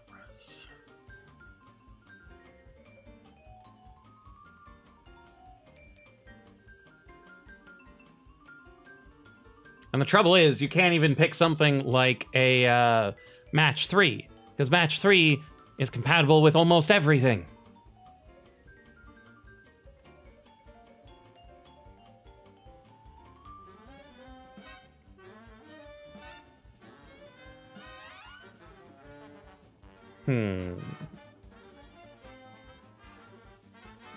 So, Roaring Dragon, what is your favorite genre of video game? If you can't pick just one, you can list as many as you need. Because I'm a fan of a lot of types of games. I like a good Metroidvania. I like platformers in general. But I like RPGs where you wander around, gain XP, kill a bunch of things, live through a story.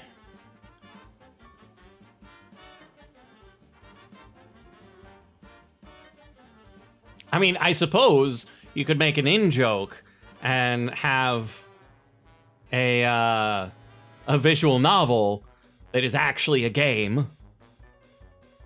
But again, we don't have time for the art.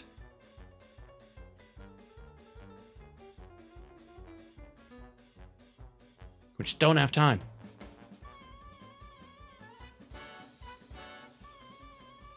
Oh, that reminds me. Does Pygame have an interface for video?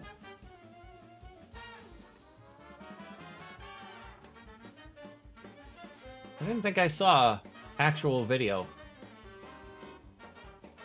Yeah, it doesn't look like it. Good to know.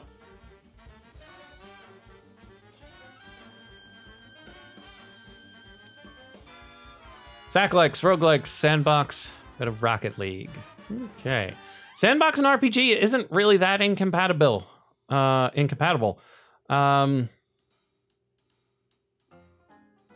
the various Minecraft RPG mods are actually kind of nice.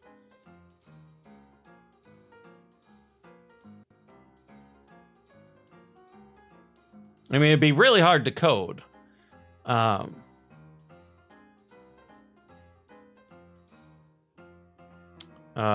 But yeah, welcome to the stream, Crazy Gaming Fab. I'm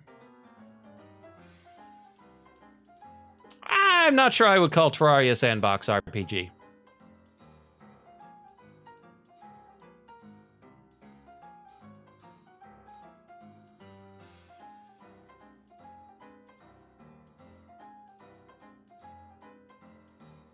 I'd be more willing to call Breath of the Wild a sandbox RPG.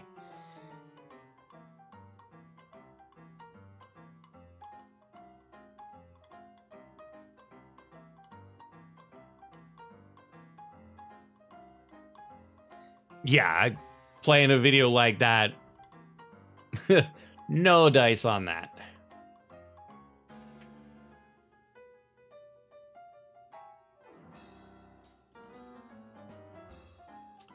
Temp, what don't you understand?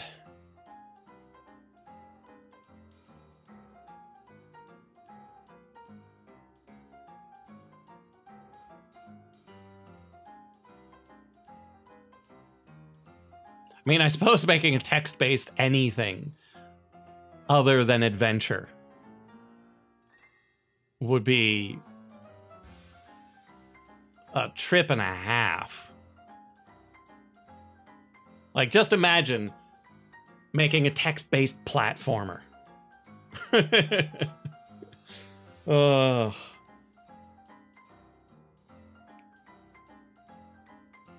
Sandbox isn't about building. Sandbox is about freedom. You can just go kill Ganon. Done. Or you can do any of the other bajillion things that are put in front of you. 150 megs of RAM. Ugh. Disgusting.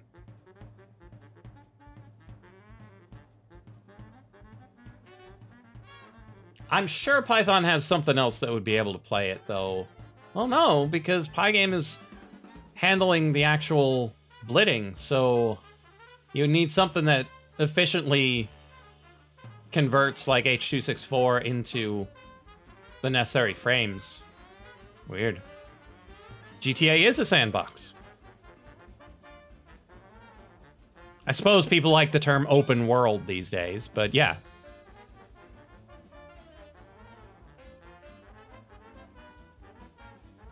Whole video itself was less than 1 meg. Nice. But yeah, people disagree about the words they use, but I would call GTA a sandbox, as well as Breath of the Wild and Minecraft, Terraria. What's the one in space called? Totally blanking on the one in space. Horror sports. I love it. I can't make it, but I love it.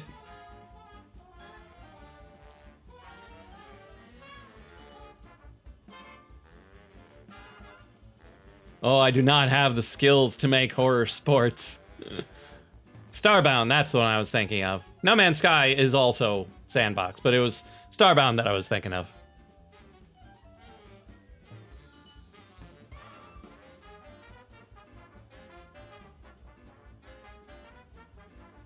Man, I hope somebody makes a horror sports game. I want to play that. I don't even care. I don't even care what sport it is.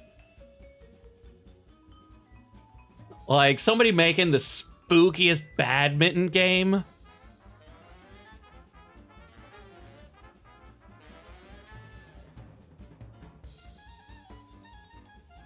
Do it! I'm not gonna steal it.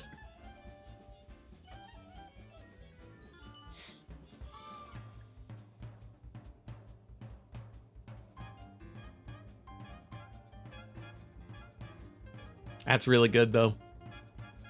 I could see that one working out really well. Yeah, Blood Bowl.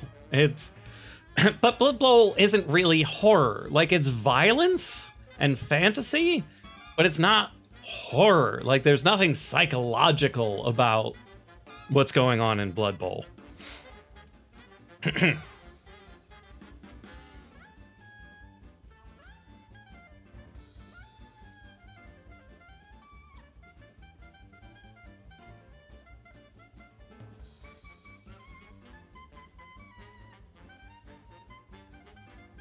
Like, I've got the skills to set the mood with the audio. Like, I can make some spooky stuff audio-wise.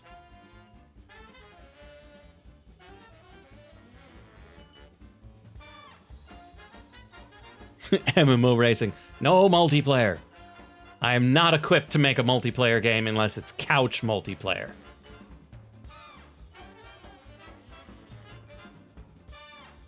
Oh! There's somebody on Twitter who made a really awesome thing. I want to show it to you before I go. I don't have Twitter set up on this machine. Just you or a smartphone interface is trash. I have not found that to be the case, but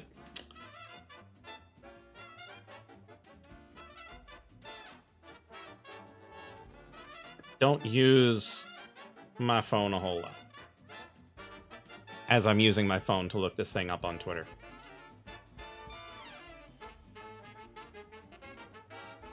Come on, come on.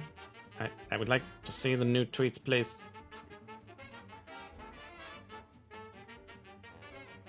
I don't even know if it'll play on my phone.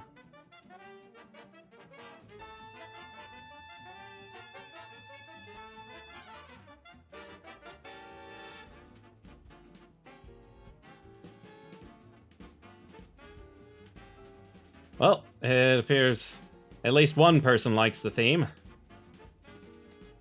That's just on my list of Twitter follows.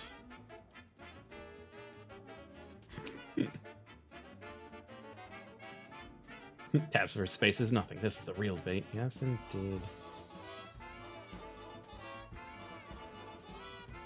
Because there was somebody who made a genre randomizer. And it just flashed through a bunch of them.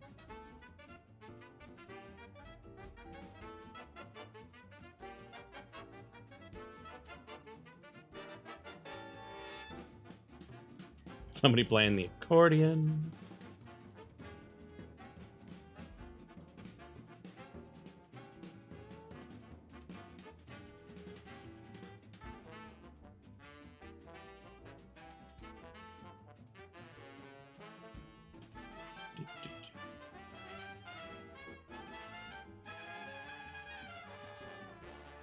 Should be getting close.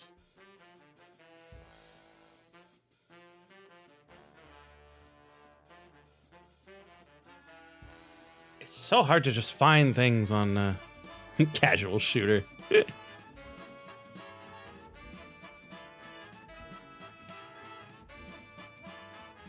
Keyboard wouldn't even feel the need to shorten words.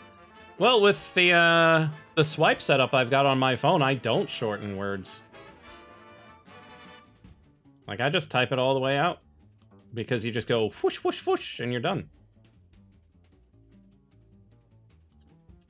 Ah, there's the long swath of one person posting a bunch of the same thing over and over again. So I should almost be there.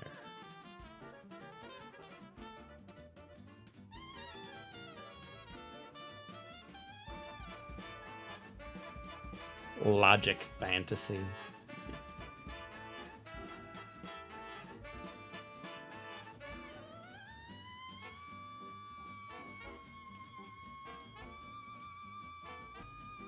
Come on now. Every time I say we're almost there, and then we're not there.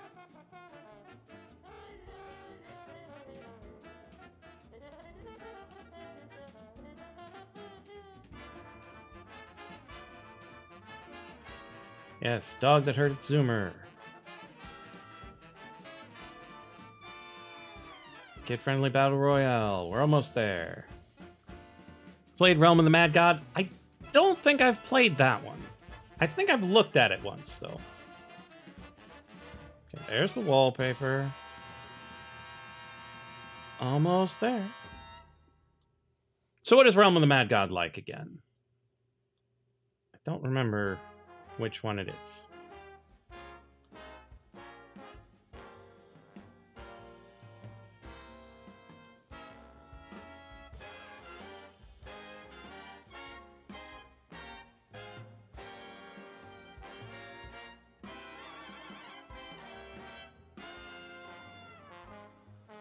I think horror and tower defense would actually go pretty well together.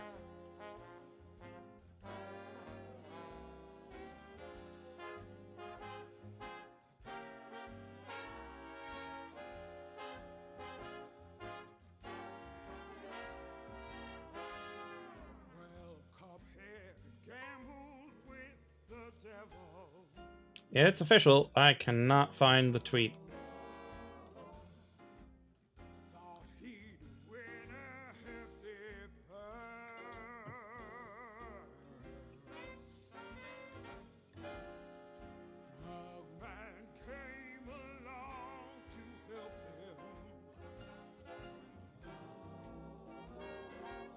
Hey, there. Hey, it's the one I was looking for.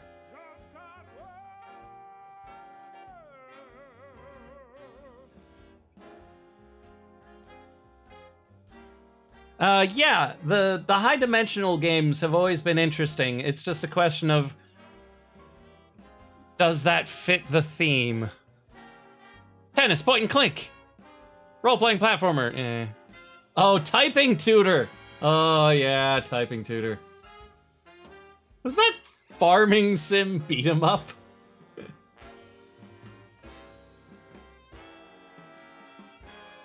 Tower defense soccer. I could just watch this all day. Oh, flight simulator horror. That one's good.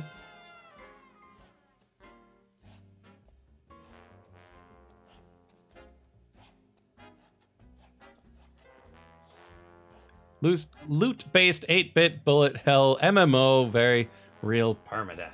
I see.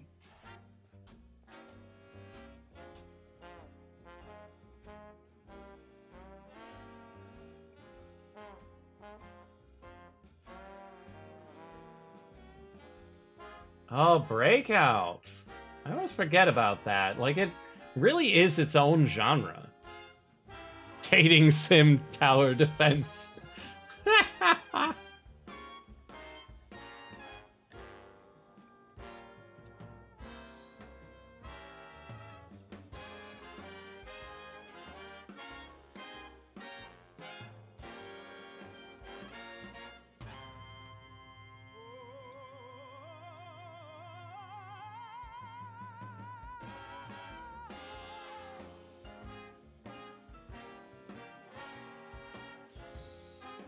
Yeah, high-dimensional puzzle platformer for a 2-day project in one of the categories.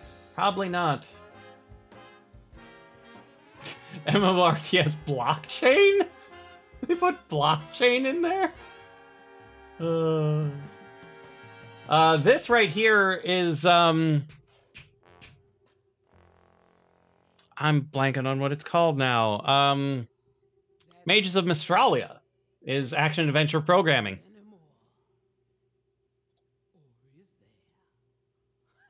Racing survival. Strategy survival. Forex stealth. Turn-based sports. That's Blood Bowl. Social simulation non-game.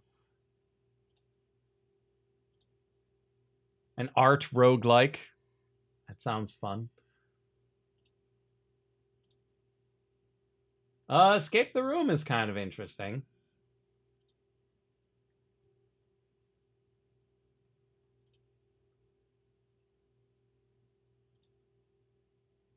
Music Dungeon Crawl. So Crypt of the Necrodancer right there. Visual novel MMORTS. Sounds like we're trying to make a Sword Art Online game right there.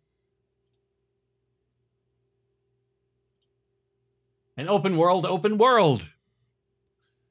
Don't think they're incompatible. While playing hack and slash, a little redundant.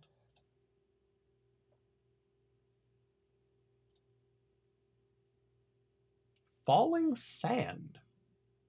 Interesting.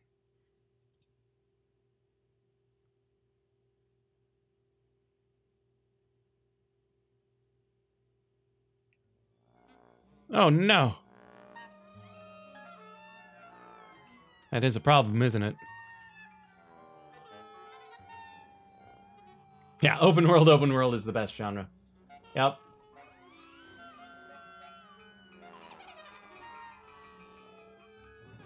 Kart racing, art.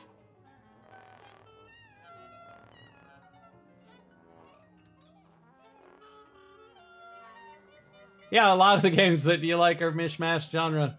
GTA clone, iterative movie. I don't even know what iterative movie means. Bishoujo blockchain. Okay.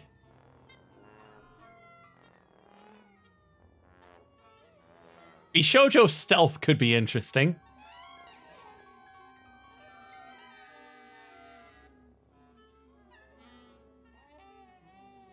But I think it's time for me to go. I think we've looked at enough things. I have done enough proof of concepts. It's time for me to have a little bit of dessert, spend some time with my lovely wife, and get to bed at a reasonable hour so that I can wake up bright and early in the morning, have some breakfast, and get coding at about 8 a.m. Eastern Time.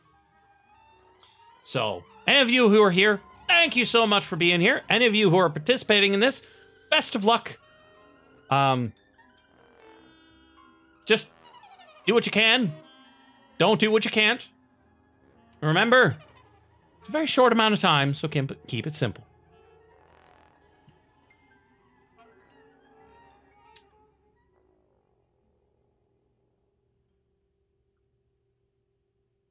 Text plus graphic adventure, you would cry. Someone's going to do it. There are thousands of people competing. Somebody's going to do it. It's just a matter of, can you find it in the list? But yes, I'm going to get going. Thank you, everybody, for being here. I will be live again bright and early in the morning, unless I oversleep, which very well might happen because it's Saturday. And I will see you in the next live stream or video of most likely Ludum Dare, because bright and early in the morning. But who knows? With light. And feel free to also subscribe on YouTube, follow on Mixer and Twitch to be notified when that goes live. And yeah, have a good one, everybody.